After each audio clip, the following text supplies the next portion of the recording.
Episode 2 of Reina Roja starts with the mysterious man from Episode 1 in a secluded warehouse. He answers a call from Carla's father and tells him that he has his daughter. Carla's father thinks it is a prank, but he believes that Carla might be in danger when the man describes a tattoo on her thigh. The man says he has already hurt Carla and will hurt her even more unless her father pays a price that will cost him and not his money. Meanwhile, the mentor calls Detective Gutierrez, informs him about Carla's kidnapping, and sends him a location, asking him to be there in 45 minutes. Elsewhere, Antonia is still at the hospital on a video call with her grandmother. Their conversation hints at something Antonia blames herself for, and she cannot use the word love anymore because of the incident. Antonia is frustrated, but her grandmother asks her to think about the right questions, such as, if it weren't for her, how many people would be dead? Detective Gutierrez meets up with the mentor, angry that he did not have the chance to enjoy his mother's breakfast. The mentor finally lets the detective in on who they are, the Red Queen Project, and mentions that the detective has worked in the streets for so long that he thinks he has seen it all. Detective Gutierrez agrees with the mentor's assessment, saying he thought he had seen it all before witnessing the case the previous night. The Red Queen Project investigates crimes that normal people could never imagine.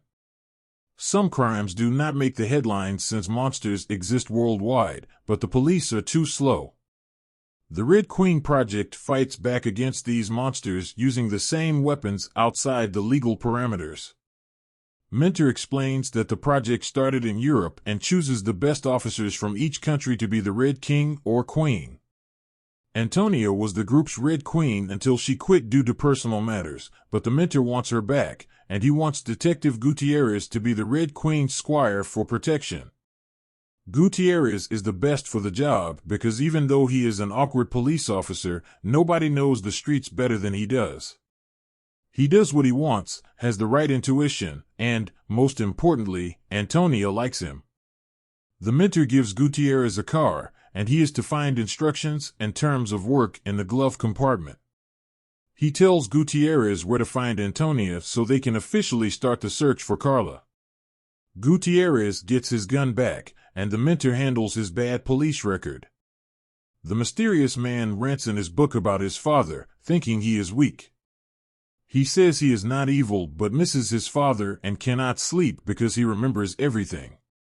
He watches Carla through the CCTV monitor as she cries out for help, gets angry, and bangs on the locked cell door with a golf club.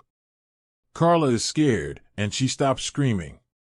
The man returns to his notebook and continues his run, saying he is no longer weak and his father would be proud of who he has become. Meanwhile, Gutierrez chats with the nurses at the hospital and learns that Antonia's husband is in a coma, and there is no chance he will ever wake up. Antonia takes him to chat at the hospital's cafeteria, and Gutierrez is surprised that she has figured out about the kidnappings. She explains that the previous case is not independent or random but should be read like a text in which the writer is trying to send a message, but that case is like his first line. Therefore, more kidnappings and deaths are to be expected.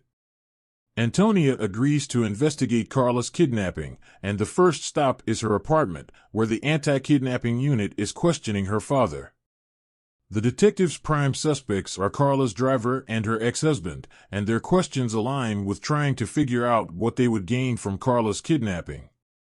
However, the father is certain that Carla's driver is loyal and her ex-husband is not powerful enough to go against him. While the detectives continue questioning him, Antonia slips away and searches the house for clues. We witness the extent of her IQ as the scenarios she thinks happened in each room replay as she walks by. Suddenly, after going through the entire house, she returns to where the detectives are questioning the father and asks if the kidnapper has given any demands. Antonia observes the father's reaction and figures out something is off, so she pushes the questions, insisting on knowing whether the kidnapper has stated his demands. This angers Carla's father, who breaks an hourglass on the floor before storming out of the room. Antonia and Gutierrez are on their way out when the guard stops them, and one of the detectives comes down the stairs to ask about their identities. He already knows about Gutierrez, so the mentor's story about Interpol does not hold up. However, Antonia is quick-witted, telling the truth in a twisted way that does not leave their organization. Her truthful lie is believable as the detective leaves believing that they are members of a research group about kidnapping cases and were sent to observe and help with the investigations when necessary. Elsewhere, the kidnapper, Ezekiel, asks for Carla's password, but she tries to take control of the situation, thinking that the kidnapper is scared.